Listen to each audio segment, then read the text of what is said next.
জি করের ঘটনা নিয়ে আবার মুখ খুললেন অভিষেক বন্দ্যোপাধ্যায়। এ ব্যাপারে তার নীরবতা ছিলেন জল্পনার মধ্যেই।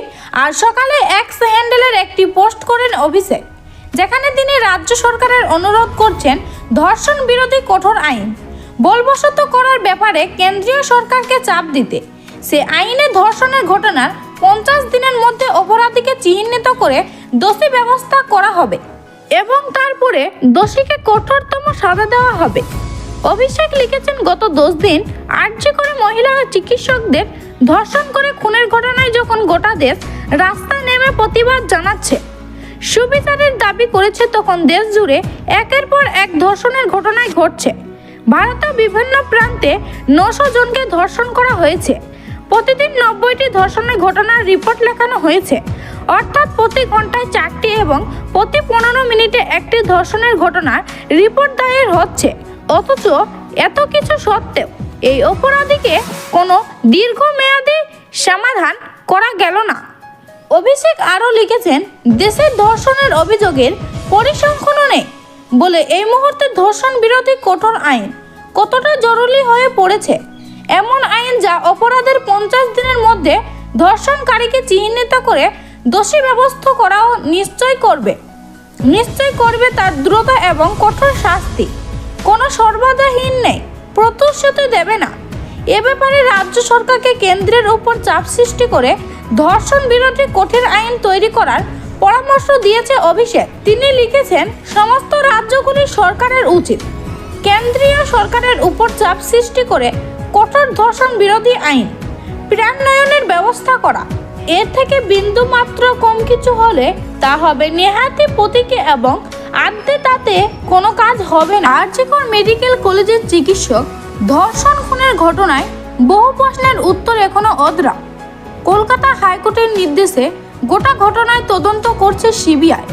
আর তারপরই নানা তথ্য সামনে উঠে এসেছে। ঘটনার রাতে কেন ওই তরুণী চিকিৎসক সেমিনার হলে ঘুমাতে গিয়েছিলেন।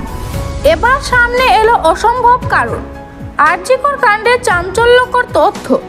কলকাতার জি কর হাসপাতালে 31 বছর বয়সী ডাক্তারি পড়ুয়ার মৃত্যু ঘিরে উত্তাল দেশ। তিনি মারা যাওয়ার আগের দিন নাইট শিফটে ছিলেন তরুণী চিকিৎসক। হাসপাতালের সেমিনার হল থেকে উদ্ধার করা হয়েছিল তিলোত্তমার ক্ষতবিক্ষত দেহ, পরনের পোশাক অবিন্যস্ত অবস্থায়।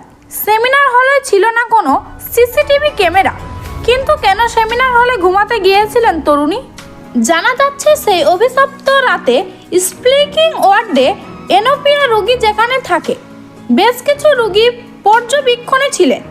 ঘুমন্ত অবস্থায় রোগীকে যেখানে নজরে রাখতে হয়, বেশিরভাগ দিনই ওই ওয়ার্ডে বেশি রোগী থাকেন না বলে দায়িত্ব থাকা চিকিৎসকরা ওইখানে ঘুমাতে বা বিশ্রাম নিতে যান। কিন্তু সেই রাতে ওই ওয়ার্ডে রোগী ছিল, সেই কারণে তরুণী চিকিৎসক সেমিনার হলে একটু ঘুমাতে যান। দেহ যখন উদ্ধার করা হয় তখন তার 2 চোখ মুখ দিয়ে রক্ত বিক্ষত হচ্ছিল। যৌনাঙ্গে ও গলায় ছিল ক্ষত, আঘাতের চিহ্ন ছিল মুখে, পায়ে, নখে, পেটে, হাতে, ঠোঁটে। চিকিৎসকের ময়নাতদন্তের রিপোর্ট ধর্ষণ করে খুন করার বিষয়ে স্পষ্ট।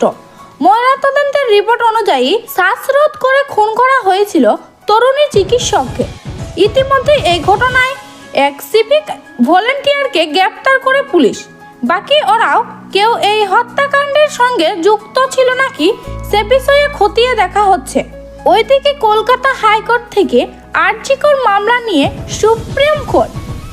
তাই জি কর কাণ্ডের স্ট্যাটাস রিপোর্ট সিবিআইকে সর্বোচ্চ আদালতে জমা দেওয়ার নির্দেশ দিয়েছে প্রধান বিচারপতির ডিভিশন বেঞ্চ।